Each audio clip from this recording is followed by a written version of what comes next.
Hey, this is Sky. Welcome to my YouTube channel. So we've all had people contact us on Facebook or social media from our past. I mean, that's like the first thing you do, right? When you set up your account and you go and look for all your old friends and who you sat behind in third grade. I generally don't really give a fuck about people from my past. If I haven't talked to you in 20 or 30 years, there's probably a reason for it, or I'm just not interested. I had somebody contact me on Facebook that I haven't talked to in 30 years. Has it been 30 years? Almost. Let me tell you about a buddy of mine. A friend, enemy. Frenemy, like SpongeBob. That episode.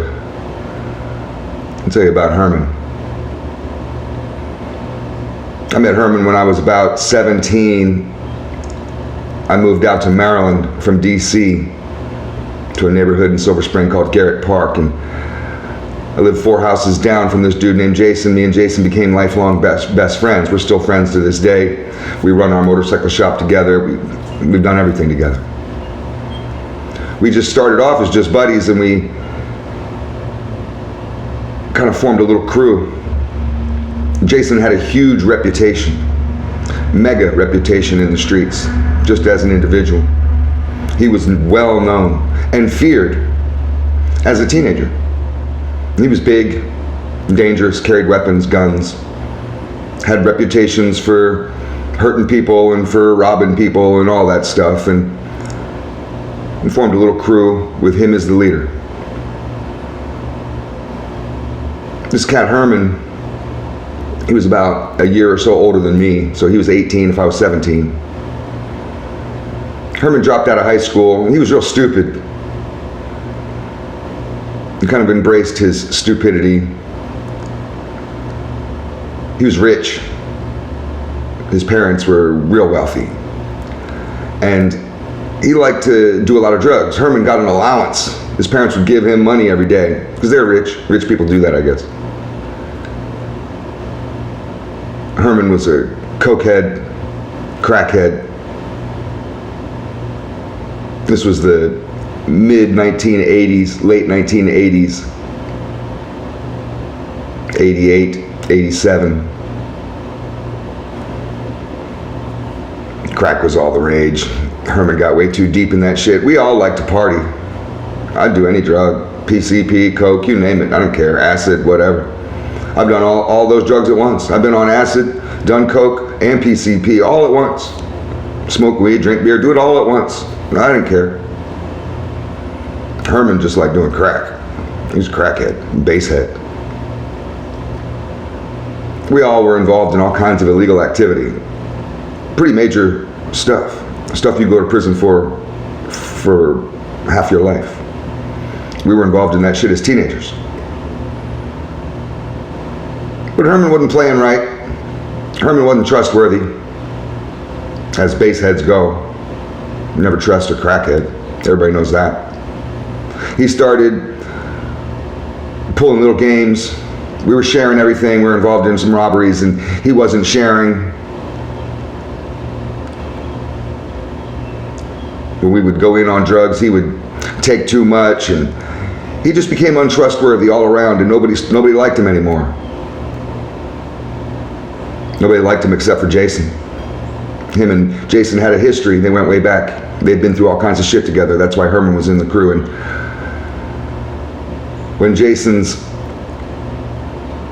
patience ran out with Herman, Herman was gone. They had their own little drama. Herman fucked up. Herman took advantage of Jason's girlfriend while Jason's girlfriend was passed out at a party or drunk, whatever, you know. She got too fucked up, she passed out, and Jason wasn't paying attention. He wasn't in the room or whatever, and Herman took advantage of her. I'm not going to go into it any further than that. It was between them, and Herman was gone. Disappeared, that's it. He's gone. We don't speak of him no more. His name is no longer spoken of. We don't speak of him. Fine with me. Fuck that motherfucker. So years go by, me and Jason grow up. I moved out to California with my girlfriend, and I went through a bunch of drama on my own. I was running with a gang in Santa Barbara, and we got arrested by the Sheriff's Green Team, the gang task force, on a raid. Everybody turned snitch. As soon as they fucking hit the fucking jailhouse, they put people in rooms and everybody starts running their mouth. My girlfriend broke up with me. I cleared up my legal shit, and I was just homeless without anybody. And I was like, fuck Santa Barbara. I'm going back to DC. So I called Jason, said, what are you doing? He said, I'm just chilling. I got a house out here in Maryland. Why don't you come out, hang out with me? So I was like, that's great, because I'm on the streets. So I went back east, hung out with Jason, and he helped me out, and I was thankful for that. He had a little room to stay in, a little room. He said I got a small room. He wasn't kidding. It was small. But it's better than the street. Beggars can't be choosers.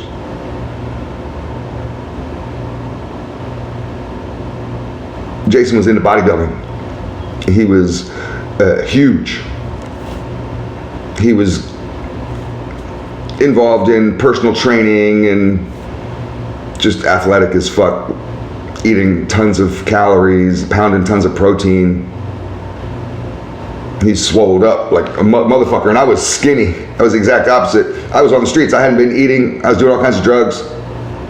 So I was skinny as a beanpole. I was like probably 135, 140 pounds, and I'm 6'2".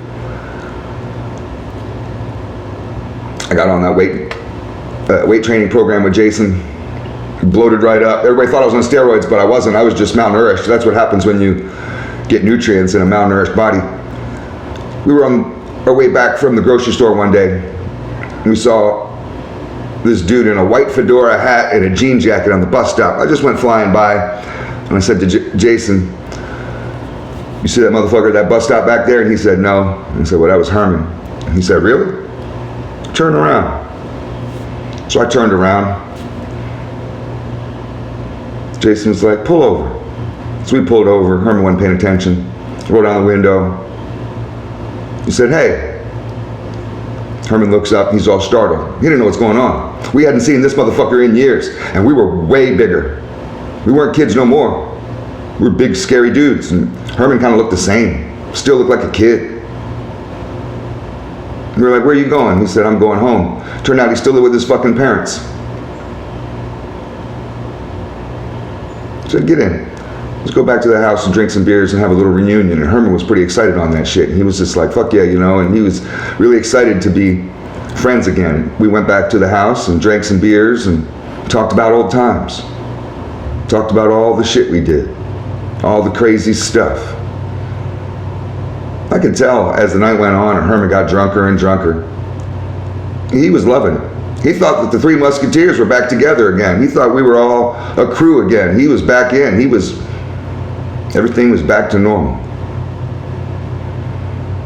I could tell he hadn't changed. He's still a scandalous little crackhead bitch. I got bored of him after a few hours. So did Jason. Eventually I told him, I was like, look, I'm gonna take you home.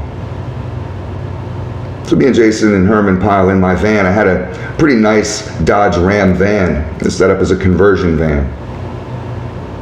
Slant 6 engine, kick-ass van. I regret selling that van. I wish I still had it. We take him back to his fucking parents' house. Just like old times. And it was kind of weird. He gets out of the van. He comes up to the passenger side. Jason reaches out to go and shake his hand. They shake hands. Jason looks over at me and he says, drive. So I drive. I fucking threw it. It was a stick shift. I threw that shit into gear and punch it. He's got Herman's hand real tight. He's holding on to him real tight. I punch that fucking thing. Wheels spin out. I go flying. Within 3 or 4 car lengths, I'm already doing 50 miles an hour. And we're in a tight neighborhood. Herman's kicking his little feet along the ground trying to keep up. He's flailing, bouncing along the street, along the side of the van and along The sidewalk, Jason's just got him. He's not letting him go. He's just got him, holding onto his hand out the window. Herman's just dragging, screaming, help me, no, no, help me, no. I hit the fucking turn around the corner, and I didn't slow down at all. I drifted that van through that turn and just punched it, pedal to the metal. We're flying up the hill, and Herman is just flopping. Jason's got him. Jason's looking at him. Herman's face is right on the outside of the window, and he's struggling to save his own life. And Jason's got his arm, and he's looking at him. He's almost nose to nose, and he's just laughing. He's like, and we just speed. I'm just going faster and faster and faster. And these fucking cars are going like fucking, you can't even see them anymore. The fucking mailboxes on the side of the road are just like fucking white lines. We hit the next turn, and I smashed that thing around the fucking next turn at the top of the hill. Herman's just about passed out. He's just, I mean, Jason's got him, and he's just laughing at him. We hit down that next turn, down the hill back towards Herman's house. We just basically went around a long city block, neighborhood block. I go flying down that hill, flying as fast. I mean, I'm going so fast at this point. I didn't know if maybe I was going to crash. I don't know. I slam on those brakes, and the van just, I leave a fucking strip of rubber halfway down his block. Before we even stop the van, Jason lets Herman go. Herman goes tumbling into the sidewalk on the side of the road. And he's just like a fucking sack of potatoes over there. Jason yells out the window, "That's what you get, motherfucker." And we drive off. Well, that was the last time I saw Herman. That was 30 years ago, 1991. He just friended me on Facebook. I guess he forgot about that ride. I don't know. I told Jason, I was just like, you know, who friended me on Facebook? And he said, who? I said, Herman. He was like, Herman? He's still alive? Apparently. Jason said, why don't you ask him if he wants to go for a ride? We'll pick him up somewhere. It's just a story from my life. Thanks for watching.